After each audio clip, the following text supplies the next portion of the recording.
Now, South Africa's land borders have reopened today after being closed last month to curb the spread of the coronavirus. The Home Affairs Department has promised to ensure safety measures are followed. ENCA reporter Lindo Gushekulu is at the Limpopo Border Post with Mozambique. They're in Komati Port. Lindo, good morning. A short while ago, I spoke to our colleague Spamandla Goke at the Beitbridge border. The Deputy Minister of Home Affairs is on the ground at the Beitbridge Border Post with Zimbabwe, checking things out on day one, so to speak, of the reopening. What is the situation like at Limpopo? Well, the same thing is happening here, but then this time the Minister of Home Affairs, Dr. Aaron Motsoaledi, in fact, as he walks in, is coming to check compliance here, is coming to check what is happening while the borders are opening. We understand that following a cabinet decision, many of these borders, 20 of them to be exact, will be opened today. And the Deputy Minister you mentioned, as well as the Director General, will be visiting some of these borders to ensure that everything is running smooth. But my colleague Debucho Masilo is trying to show you, this is the walkabout that has just begun, where the minister is being briefed as to what exactly will be happening as we reopen these borders. You remember that they were closed on the 11th last month of January, and today it is that reopening that is being monitored by Minister Dr. Aaron Motsoaledi today. But certainly this is one of the things that is happening, and especially following some of the scenes we've seen, in fact, at the Beitbridge. You remember that there were chaotic scenes, some people not being allowed to come in, but we understand that these will be reopened, and so one of the requirements is, of course, the fact that people who are accessing South Africa and even going outside will be required to present those medical certificates to say that they have checked for COVID-19 and are COVID-19 negative. But we'll try to get, of course, more word as to what exactly some of the requirements put in place here are, as we've moved down to an adjusted level 3 again in South Africa. Yeah, so the minister there, Dr. Motsoaledi, on the ground talking to the officials. I see there's the customs officials from SARS, there's immigration officials from his own department. I guess he's trying to find out how busy that Limpopo border post is going to be, because I think it's the second busiest land border after Beitbridge. It's the second busiest, Praten, and in fact, one of the questions that popped into our head was the fact that he is visiting the second busiest. But of course, Beitbridge being one of the notorious ones in terms of those chaotic scenes we've seen. And in fact, perhaps let's just get in a sense of what is happening here. People are complaining they can't afford the COVID certificates to cross over, and government is not fair to them, because that's how they make their money. Which government is not fair? The authorities that want these letters from them. So well, these letters are wanted all over the world. I understand that. I'm answering your question. That's why yes, the COVID certificate. Yeah, and unfortunately, this matter was debated very thoroughly even during the first phase in cabinet. There's no way government can pay for people to visit. Yeah. It happens nowhere in the world that we pay you money in order to visit us. I mean, it shouldn't. So any person who wants to visit South Africa, unfortunately, will have to produce that certificate. And we think we've made life much better, because the PCR certificate is very expensive. And the fact that we've put people here who are doing the antigen test, which is affordable, we're doing it specifically for them. If they can't also afford the antigen test, then unfortunately, there's no other way to help. Yeah. Minister, perhaps if you can just, on a lighter one, give us a sense of what you are doing here today, what you will be checking, and that decision by Cabinet to open the borders, what are the measures that still need to be in place? Well, I've just arrived, really. This is an ambush. I've just arrived, I haven't seen much. Yeah. But what I've seen, unfortunately, is you'll be aware that this is the only port of entry in South Africa, where in 2010, it was envisaged that there will be an avalanche of people from Mozambique coming to South Africa for the World Cup. That's why that structure was put up there, where both Mozambicans and the South Africans process people together. The future one-stop border post will look like that. So the disappointing thing that we met today is that because of the heavy rains, I understand the water moved from the mountain and overwhelmed the area. and it has flooded, so they are still busy cleaning it. So it's going to delay things a bit, but on the positive side, we don't have an avalanche of people for the past 4 hours. I'm sure you have already noticed. Minister, can I just the avalanche of people that you're expecting are actually using the side of the fence? Because that's the side that's busy. Are you going to prepare for guarding the borders? Because people now are entering South Africa not through the legal processes because of the problem I highlighted, that being expensive, or the COVID certificate. Well, you are aware that here you are talking about people who are prepared to visit our country legally.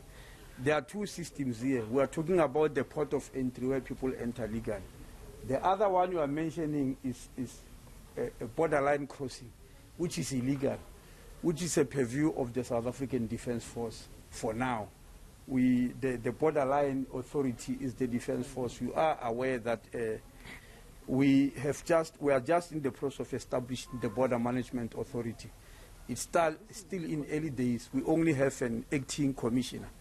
We still have to appoint a commissioner, 2 deputy commissioners, and the border guards to do that work. But for now, we'll rely on the Defence Force to put up mechanisms. And when I was here early in January, I was not here, but along the borderline in Buzini, I actually saw that the hands of the soldiers were full in trying to block people from coming illegally. And I don't think the illegal crossing is purely because of COVID-19, I can assure you. This illegal crossing has been happening long before COVID-19 because it's people who do not have the requirements to be in the country. So it is a big problem. And it's one of the big reasons why the Cabinet and Parliament came up with the concept of the Border Management Authority, because we have accepted long ago, painful as it is, but we have accepted that we have got porous borders. And the Border Management Authority was meant to block those porous borders.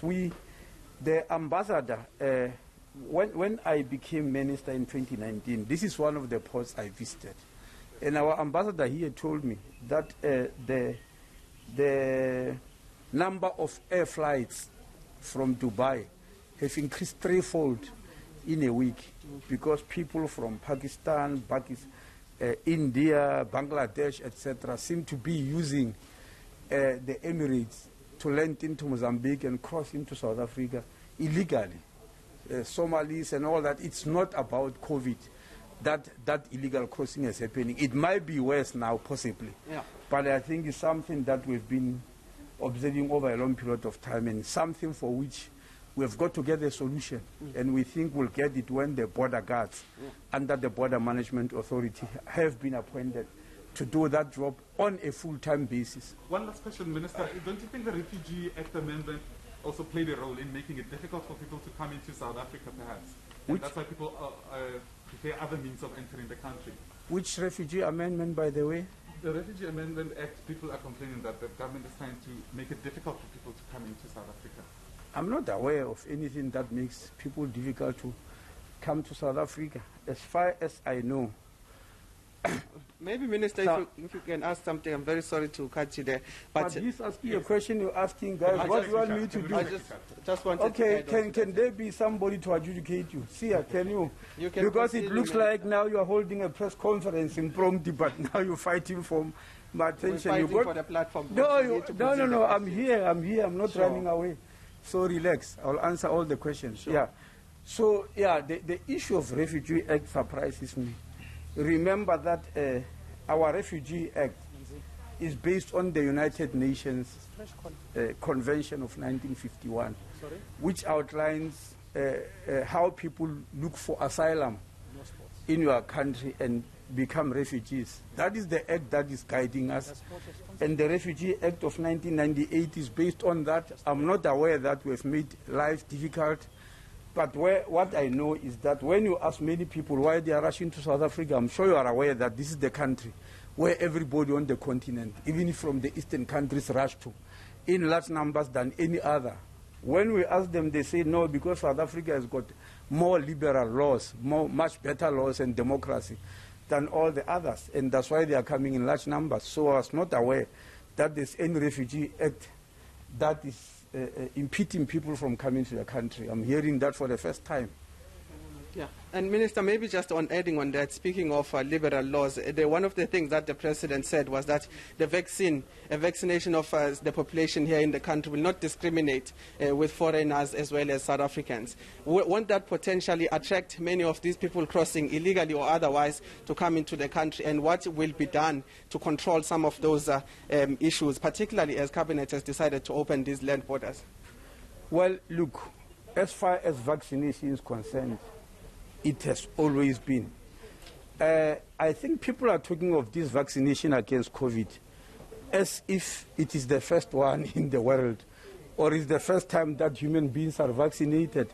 As I'm standing here now with you, all the newborn babies are being vaccinated in the clinics all over the country. It's something that happens every day.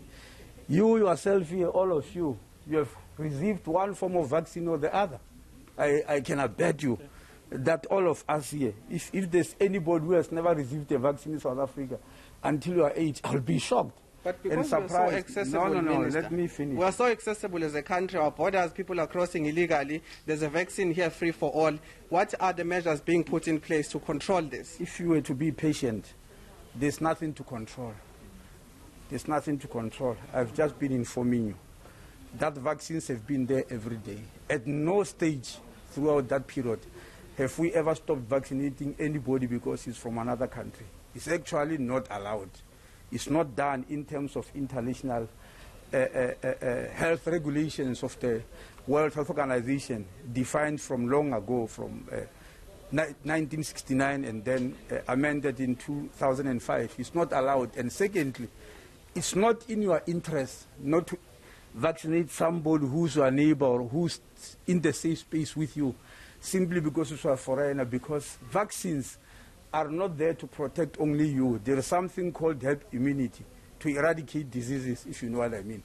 If you don't vaccinate all the people within one particular space, you won't achieve that herd immunity. I'm sure you heard scientists told us in order to achieve herd immunity, you must vaccinate at least 67% of the population. Now, if in that 67% you exclude other people because they come from other countries, you are simply moving in reverse. I am that sure of this. Okay, the Home Affairs Minister, Dr. Aaron Motsoaledi, and being answering questions there by reporters on the spot as he arrives at the Limpopo Border Post, including our very own Lindo Guhle, discussing the whole issue of illegal border crossings and how that may impact the rollout of the coronavirus vaccines.